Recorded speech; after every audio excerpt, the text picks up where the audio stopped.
Kursarandan, the shadows of truth, part 2। Aditi का दिल जोर जोर से धड़क रहा था जब कली गाड़ी दिल्ली की भीड़ भरी सड़कों पर तेज रफ्तार से चल रही थी। उसका दिमाग भाग जाने के विचार से भर गया था, पर जो लोग उसके साथ बैठे थे उन्होंने कोई गुंजाइश नहीं छोड़ी। वो बिना कुछ बोले चले, उनके चेहरे असंवेदनशील थे। एक लंबे वक्त के बाद गाड़ी एक सुनसान गली में रुकी और उसे कसराती से एक घंटी से अलग इमारत में ले जाया गया। अंदर का माहौल तनाव से भरा हुआ था। अदिति को एक मध्यम रोशनी वाले कमरे में ले जाया गया जहां डॉक्टर कपूर इंतजार कर रहे थे। उनका स्वभाव ठंडा और चालाकी भरा था। मिस अदिति, उन्होंने शुरू किया, आपकी जिज्ञासा ने आपको खतरनाक इलाके में ले आई है। अदिति ने उन्हें घूरा, अपने साहस को संभलते हुए। आप मासूम लोगों पर एक्सपेरिमेंट्स कर रहे हैं। आप सच्चाई को हमेशा छुपा नहीं सकते। डॉक्टर कपूर के होठ एक सिनिस्टर मुस्कुराहट में तब्दील हो गए। सच्चाई एक नजरिए का मामला है और आप मिस अदिति अब एक नया नजरिया पाने वाली हैं। उसके पहले कि वो कुछ कर पाती, एक तेज दाढ़ उसकी गर्दन में महसूस हुआ। उसने बस सिरिंगे को देखा ही था कि अंधेरा उसको अपने अंदर ले गया। जब अदिति को होश आया तो उसने अपने आप को एक हॉस्पिटल बेड पर बंधा हुआ पाया। एंटीसेप्टिक की ताज़ी खुशबू उसके नाक में थी और ब्राइट लाइट्स उसके ऊपर चमक रही थी। पैनिक उस पर छा गया जब उसने रिस्ट्रेंट्स के खिलाफ जूझने की कोशिश की। उसका दिमाग ड्रग्स के असर से भरा हुआ था। शांति निकेतन में आपका स्वागत है, डॉक्टर कपूर की आवाज रूम में गूंजी। आप खुद वो ट्रीटमेंट्स महसूस करने वाली हैं जिसे आप एक्सपोज करने इतनी ईगर थी। दिन रात में बदलने लगे जब अदिति को माइंड ऑल्टरिंग ड्रग्स का रेजिमेंट दिया गया। वो एक भयानक चक्रव्यूह में फंस गई थी, हेलुसिनेशंस और कंफ्यूजन के साइकिल में घिरी हुई, अपने हकीकत का ग्रिप खोती जा रही थी। उसने अपने अतीत के विचित्रदर्शी देखे जो डरावना और बिखरावा था। उसके सेंसेस विस्पर्स, शैडोज और फ्लैशेस ऑफ लाइट से असॉल्ट हो रहे थे।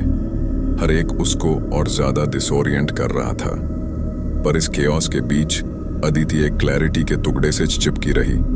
उसको वो सबूत याद था जो उसने इकट्ठा किया था, उन विक्टिम्स के चेहरे और डॉक्टर नायर का डेस्परेट प्ली फॉर जस्टिस। उसने जाना कि उसको जीतने के लिए इस अंधेर के खिलाफ लड़ना पड़ेगा। एक रात जब वो एक रारे मोमेंट ऑफ लूसिडिटी में थी, अदिति ने 2 ऑर्डरलीज की बातें सुनी। उन्होंने एक अपकमिंग इंस्पेक्शन का जिक्र किया, एक गवर्नमेंट हेल्थ कमेटी के द्वारा। एक रारे मौका बाहर की दुनिया के लिए शांति निकेतन के हॉरर्स को देखने का। यह उसका मौका था। अदिति ने अपनी हर हिम्मत जोड़कर अपनी एस्केप की प्लानिंग शुरू की। उसने स्टाफ के रूटीन्स को ऑब्जर्व किया, उनके शिफ्ट्स और पैटर्न्स को नोट किया। उसने अपना कंप्लायंस का नाटक किया। उसका दिमाग पॉसिबिलिटीज से भरा हुआ था। आखिरकार इंस्पेक्शन का दिन आ गया। इंस्पेक्टर्स जब फैसिलिटी का टूर कर रहे थे, अदिति ने अपना मौका पकड़ा।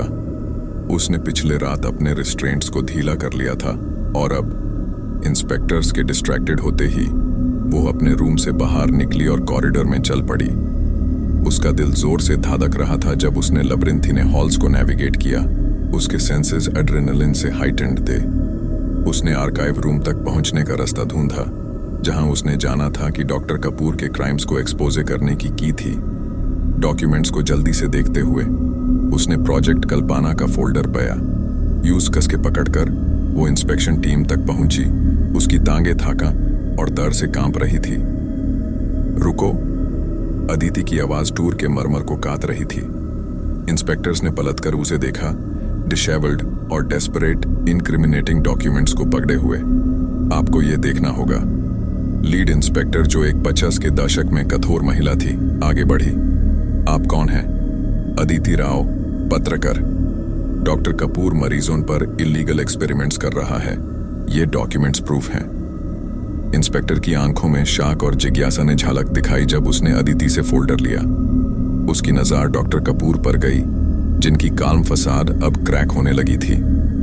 मिस राव, इंस्पेक्टर धीरे से बोली, अगर आप जो कह रही हैं वो सच है तो ये बहुत ही गंभीर बात है। यह सच है, अदिति ने जोर दिया। कृपया आपको मुझे मानना होगा। इंस्पेक्टर ने डॉक्यूमेंट्स को स्टडी किया। हर पेज के साथ उसका एक्सप्रेशन और ग्रिम होता गया। आखिरकार उसने अपनी टीम की तरफ देखा। हमें इस फैसिलिटी को सिक्योर करना होगा। अथॉरिटीज को कांटेक्ट करो।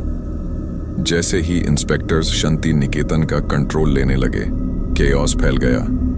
डॉक्टर कपूर को डिटेन कर लिया गया। उसके प्रोटेस्ट सुनवाई नहीं हो रहे थे। स्टाफ जो पहले उसे दर के कारण लॉयल थे, इंस्पेक्टर्स के साथ कोऑपरेट करने लगे। उनके इम्पेंडिंग डाउनफॉल से दूरी बनाने के लिए ईगर थे। अदिति ने देखा, रिलीफ और एग्जॉस्शन का मिला जुला एहसास उस पर छा गया। उसने कर दिखाया था, उसने सच को एक्सपोज कर दिया था, पर इसकी कीमत बहुत ज्यादा थी। अथॉरिटीज के आने और डॉक्टर कपूर के क्राइम्स की एक्सटेंट सामने आने पर अदिति ने अपने अंदर एक खालीपन महसूस किया। उसने जीत हासिल की थी, पर उसकी ऑर्डील के निशान कभी पूरी तरह से नहीं भर पाएंगे। महीने बीत गए। अदिति अपने अपार्टमेंट में बैठी थी, अपने कंप्यूटर स्क्रीन को तकते हुए। उसका आर्टिकल, जो शांति निकेतन के हॉरर्स और उन ब्रेव सोल्स के बारे में था जो वहां पीड़ित थे, पब्लिश हो गया था और वाइड स्प्रेड अक्लेम हासिल कर चुका था। डॉक्टर कपूर ट्रायल फेस कर रहा था और संस्थान बैंड कर दिया गया था। पर जब उसने अपनी कहानी के अंतिम शब्द टाइप किए, अदिति वो महसूस नहीं कर पाई कि शांति निकेतन के साए अब भी उसके आसपास मंडरा रहे हैं। विक्टिम्स के चेहरे उसके सपनों में आते, उनकी साइलेंट प्लीज फॉर जस्टिस उसके कन्फ्रंट की हुई डार्कनेस का एक कांस्टेंट रिमाइंडर बन गई थी। उसने सच को अनकवर किया था, पर इस जर्नी ने उसको हमेशा के लिए बडाल दिया था।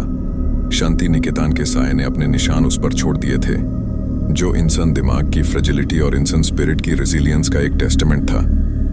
अदिति जानती थी कि वो इस कहानी का बोझ हमेशा अपने साथ लेकर चलेगी, एक साइलेंट विटनेस जो शैडोज में छिपे हॉरर्स और उन रोशनियों को जो अब भी चमक सकती हैं, उनको याद दिलाएगा।